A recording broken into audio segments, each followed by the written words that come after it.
Hello friends, PIB की daily summary में आपका स्वागत है। आज हम कवर करेंगे 16 सितंबर की पीआईबी की डेली समरी। आज जो है बहुत ज़्यादा आर्टिकल नहीं है, लिमिटेड आर्टिकल है, बट हाँ वो बहुत ज़्यादा इंपॉर्टेंट है।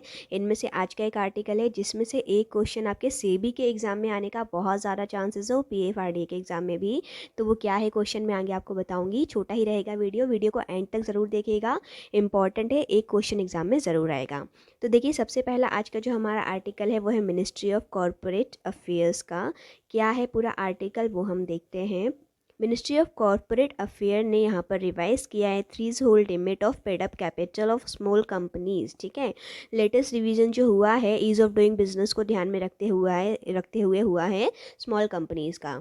अब देखो, ये पेड अप कैपिटल और कंपनीज़ की बात हो रही है, तो ऑब्वियसली ये पूरा सेट जो आता है मैनेजमेंट वो सेबी के हाथ में आता है। ये जो आर्टिकल है इसमें से एक क्वेश्चन सेबी के एग्ज़ाम में आपको ज़रूर देखने को मिलेगा, इसके रिगार्डिंग बिल्कुल श्योर हूँ, क्योंकि ऐसे ही क्वेश्चन जब भी कभी कोई लिमिट इंक्रीज़ हुई है पेड अप कैपिटल तो वो एग्ज़ाम में ज़रूर आया है, ये अब तक का रिकॉर्ड है। ठीक है, तो इसको बहुत ज़्यादा ध्यान रखिएगा, इसको नोट करके रखिएगा, आपको समझ में आ जाएगा एग्ज़ाम के टाइम पे। ठीक है, प्लस ये पीएफआरडीए में भी आ सकता है, क्योंकि उसमें भी कंपनीज एक्ट और ये सब का जो है सिलेबस में वो पार्ट है, इसलिए जो आने वाला एग्जाम है पीएफआरडीए का उसमें भी चांस बनता है। अब क्वेश्चन क्या है पूरा ये देखते हैं। सबसे पहले जैसे कि आपने देखा, उन्होंने पेड अप कैपिटल को यहाँ पर रिवाइज किया है। ठीक है, अर्लियर डेफिनेशन पहले जो था इसमें चेंजेस हुआ था कुछ, वो क्या हुआ था यहाँ पर कि इनकी जो थ्रीशोल्ड लिमिट होती है पेड अप कैपिटल की कंपनी एक्ट 2013 के अकॉर्डिंग, पहले यहाँ पर स्टार्टिंग में बिल्कुल हुआ करता था 50 लाख, जिसे इंक्रीज़ करके किया गया था 2 करोड़ क्या पेड अप कैपिटल का। और जो टर्नओवर होता था वो 2 करोड़ का, जिसको इंक्रीज़ करके यहाँ पे 20 करोड़ तक किया गया था। अब उन्होंने जो लेटेस्ट रिवीजन और यहाँ पर किया है वो ये कर दिया है कि जो पेड अप कैपिटल होती है वो आपकी नॉट एक्सीडिंग 2 करोड़ से हो जाएगी नॉट एक्सीडिंग 4 करोड़। ठीक है, तो वर्ड आपको सिर्फ एक ही याद रखना है, पेड अप कैपिटल लिमिट हो गई है इंक्रीज 4 करोड़ तक। ठीक है, 2 करोड़ पहले था, प्लस इसमें जो टर्नओवर है वो रहेगा अपना नॉट एक्सीडिंग 20 करोड़ जो कि पहले था, अब वो हो गया है नॉट एक्सीडिंग 40 करोड़। केवल दो शब्द आपको यहाँ ध्यान रखने हैं। पेड अप कैपिटल की बात आएगी तो लिमिट हो गई है 4 करोड़, क्योंकि वही अब नोट एक्सीडिंग ये सब तो अब अलग से रहेगा, बट वर्ड याद रखिएगा 4 करोड़। और अगर बात आएगी यहाँ पर टर्नओवर की तो वो हो गया है 40 करोड़। ठीक है, तो 4 करोड़ एंड 40 करोड़, केवल ये दो वर्ड याद रखने हैं, एग्जाम में एक क्वेश्चन ऑब्जेक्टिव पक्का फंसेगा, ये मैं आपको गारंटी दे सकती हूँ। इसके अलावा जो नॉन फाइनेंशियल कुछ चेंजेस उन्होंने किए हैं तो ये सारे हैं, इन्हें पॉइंट्स में केवल आप एक बार यहाँ पर रीड कर सकते हैं। ठीक है, इन्हें आप यहाँ पर देख लीजिएगा, स्क्रीनशॉट एक्चुअली उसका ले लीजिएगा। ये एग्जाम में आने का चांस कम है, क्योंकि कोई पर्टिकुलर डेटा से रिलेटेड नहीं है। ऑब्जेक्टिव में भी ऐसा क्वेश्चन फ्रेम नहीं हो सकता है। जो इंपॉर्टेंट था आपके लिए वो मैंने बता दिया, ये है आपके लिए। ठीक है, क्या याद रखना है, 4 करोड़ एंड 40 करोड़। नेक्स्ट हमारा जो आर्टिकल है वो है ministry of electronics and IT का। इंडिया ने यहाँ पर अपना कमिटमेंट किया है to reach $300 billion worth of electronic manufacturing and export. ठीक है, इलेक्ट्रॉनिक मैन्युफैक्चरिंग जो होती है और उसका जो एक्सपोर्ट है उसे 25-26 तक पहुंचाना है $300 बिलियन। ये इंपॉर्टेंट पूरी लाइन है जिसके लिए इस आर्टिकल को मैंने यहाँ पर ऐड किया है।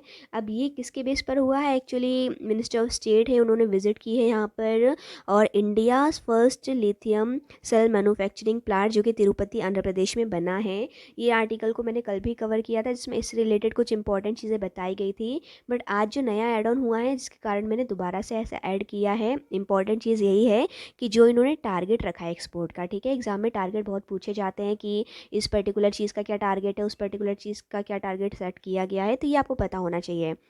पिछले लास्ट 5 ईयर के एग्ज़ाम्स के क्वेश्चंस को एनालाइज करने के बाद, और लास्ट 2 ईयर से तो एग्ज़ाम को मैं भी पूरा रिव्यू कर रही हूँ, उसके बेस पर ये चीज़ को मैंने आइडेंटिफाई किया है कि क्वेश्चन किस तरीके के आते हैं, उसके बेस पर ये सारा मैं आपको बताती हूँ। ठीक है, तो ये चीज़ है, यहाँ पर ये क्वेश्चन बनने का पूरा चांसेस है ऑब्जेक्टिव में, इसीलिए इस लाइन को मैंने कवर किया है। बाकी ये चीज़ मैंने आपको कल भी बताई थी, बट अगेन यहाँ पर बता रही हूँ, जिन्होंने कल का वीडियो देखा होगा उनका रिवीजन हो जाएगा, और जिन्होंने नहीं देखा होगा उन्हें एक बार ये चीज़ें पता चल जाएंगी। ठीक है, तो इसमें जो है India's first lithium cell manufacturing plant, इसकी जो कैपेसिटी होगी पूरी वो रहेगी 270 मेगावाट, एंड ये प्रोड्यूस कर सकता है 20,000 सेल्स। ठीक है, 10 AH कैपेसिटी का डेली बेसिस पर। दिस इसका जो एक्चुअली पूरा आउटले आया है मैन्युफैक्चरिंग प्लांट का वो है 165। तो ये दो और इम्पोर्टेंट चीज़ आपको याद रखना है। इंडिया का फर्स्ट है इसलिए बहुत इंपॉर्टेंट है। आ सकता है कहाँ पर है, तो तिरुपति में, ठीक है। और ऊपर का मैंने बता दिया कि क्या आपका उसका एक्सपोर्ट का टारगेट है, वो याद रखिएगा।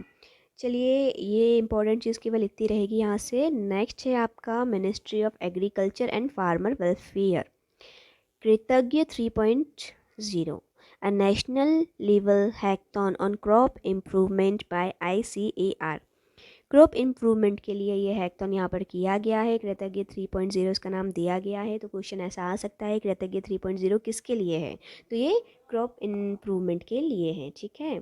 क्या है, एक टाइप का कंपटीशन है कह सकते हैं। तो इसमें एक्चुअली क्या है कि पार्टिसिपेट्स होंगे, क्रॉप पर उन्हें रिसर्च करना है, पूरा प्रोजेक्ट यहाँ पर तैयार करना है, ठीक है। इसका मतलब हमें समझ लेना है, और ये क्यों है वो सिर्फ इतना यहाँ पर इम्पॉर्टेंट है। तो क्यों है वो हमने समझ लिया कि क्रॉप इम्प्रूवमेंट के लिए है। इसका मीनिंग क्या है वो भी इसमें बताया गया है, वो हम देख लेंगे। देखो, कृतज्ञ का मीनिंग कहाँ से निकला है, पहले KRI, क्री, जिसका मीनिंग है कृषि। उसके बाद TA, क्री हो गया। उसके बाद TA का मीनिंग है यहाँ पर तकनीक, ठीक है। उसके बाद ज्ञा का मीनिंग है यहाँ पर ज्ञान यानी कि नॉलेज। तो इस तरीके से उन्होंने इस वर्ड को पूरा बताया है कि क्या इनका मतलब है, कृषि, तकनीक, ज्ञान, ठीक है। और ये जैसे कि मैक्सिमम 4 पार्टिसिपेंट्स यहाँ पर हो पाएंगे। इनकी जो विनिंग राशि रहेगी वो 5 लाख रुपीज़ का रहेगी, ठीक है। 26 सितंबर से इसमें इनरोलमेंट रजिस्ट्रेशन शुरू हो जाएंगे। तो बस हमें जो इतना याद रखना है वो ये रखना है कि इसका नाम क्या है, इसका पूरा मीनिंग क्या है, ठीक है। अवार्ड राशि भी इवन इतनी इंपॉर्टेंट नहीं है, सिर्फ इसका फुल फॉर्म यहाँ पर इंपॉर्टेंट है। तो आज केवल इतने ही आर्टिकल थे, बट हर एक आर्टिकल में से एक ऑब्जेक्टिव क्वेश्चन आने का पूरा पूरा चांसेस है आने वाले जो भी एग्ज़ाम है, सेबी, PFRDA, RBI सभी के लिए। आई होप आपको वीडियो पसंद आया होगा। वीडियो पसंद आए तो वीडियो को लाइक, चैनल को सब्सक्राइब करना बिल्कुल भी मत भूलिएगा। Thank you for watching my video.